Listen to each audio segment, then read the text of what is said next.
Alors, aujourd'hui, nous sommes dans un cas de figure un peu plus tendu. Mon mari est devant la télé en train de regarder toujours ces histoires de virus et il ne dit quasiment plus rien. Ma fille est dans sa chambre, elle regarde des séries sur séries. Et moi, je vais faire les courses. Et quand je reviens, je suis là assez anxieuse avec mes chaussures à nettoyer, avec les cabas à nettoyer parce qu'évidemment, il y a l'anxiété de l'hygiène qui est devenue énorme. Et je m'aperçois en arrivant dans la cuisine que ma fille, elle a laissé sa table de petit déjeuner complètement bazar et qu'elle n'a rien rangé. Et là, j'ai une sorte de vraiment de colère noire qui monte à l'intérieur de moi. Alors je précise quand même que je ne vais pas traiter le cas de ça me met hors de moi, où je ne peux rien faire et je hurle tout de suite. Ça, ce n'est pas un cas que je vais traiter parce que hors de soi, ça veut dire qu'on n'a plus aucune liberté et que c'est le crocodile, c'est le reptilien qui a le pouvoir. Et dans ce cas, ça mérite un cas particulier à part. Donc là, je fais un cas de figure où j'ai encore une petite marge de liberté. Je sens que la colère est énorme, mais je peux encore jouer sur elle.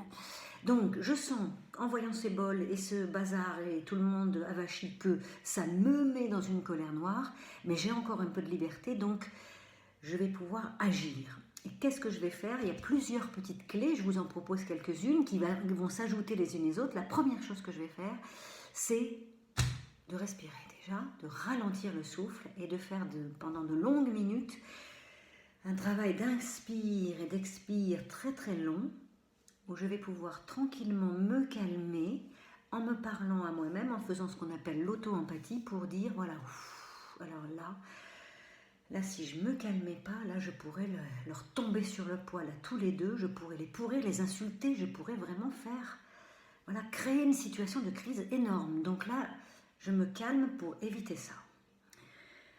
Mais il va falloir que je trouve les mots pour leur parler parce que c'est pas supportable ce que je viens de vivre. Donc j'ai besoin de leur exprimer d'une façon supportable.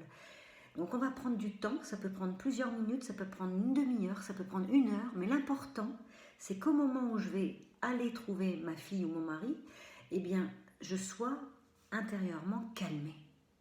Ça prendra le temps que ça prendra. Si je veux éviter le conflit, évidemment.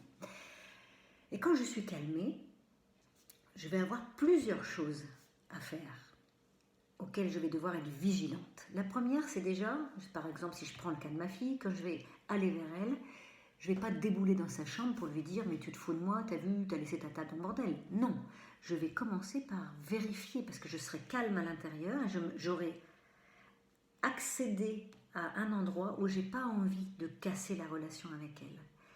Donc je vais aller la voir.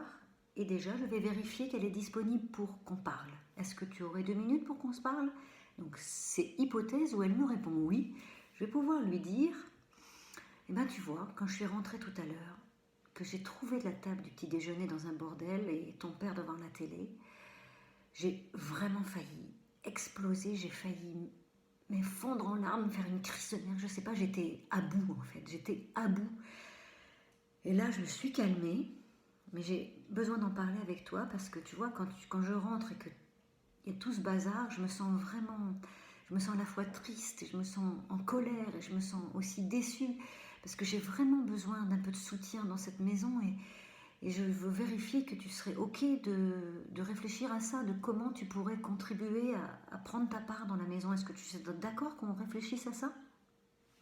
Et vous voyez bien que si ma fille, elle est habituée à ce que j'explose ou que je lui dise les choses très critiques, si je commence à lui parler comme ça, elle va peut-être faire les yeux ronds, mais il y a quand même une vraie probabilité pour qu'elle ait envie que ça la mette dans un élan de contribution.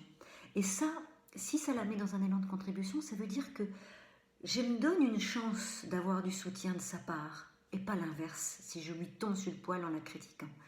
Vous voyez, c'est une nuance, c'est une distorsion. C'est-à-dire que effectivement, ça peut changer à 180 degrés les choses. Ok ? On essaye pour un autre cas, un autre jour. À bientôt.